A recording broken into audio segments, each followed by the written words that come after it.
Hello, welcome back to the 500 workshop.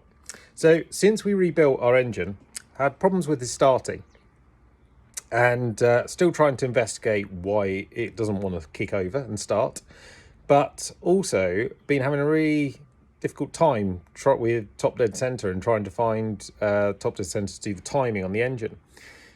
And the reason why is to do with our centrifugal oil filter. So I'm going to turn you around and we'll have a look.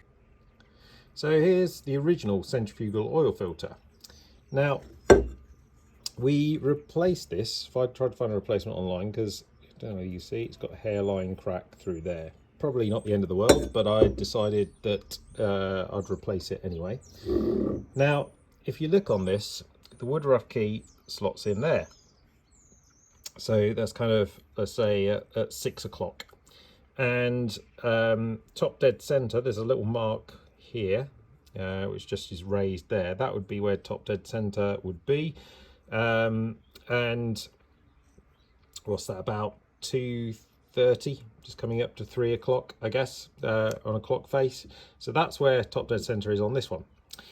On this one, which is the new one, which pretty much looks identical, it's not. So we had the woodruff key slot here, and top dead center, the markings should be here, but of course they're not. They're 180 degrees opposite on this side.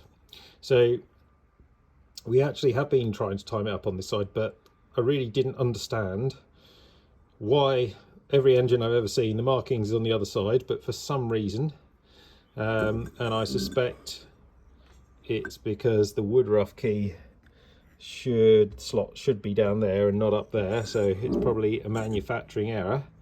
But yeah, bit unusual that. So glad I got to the bottom of that anyway.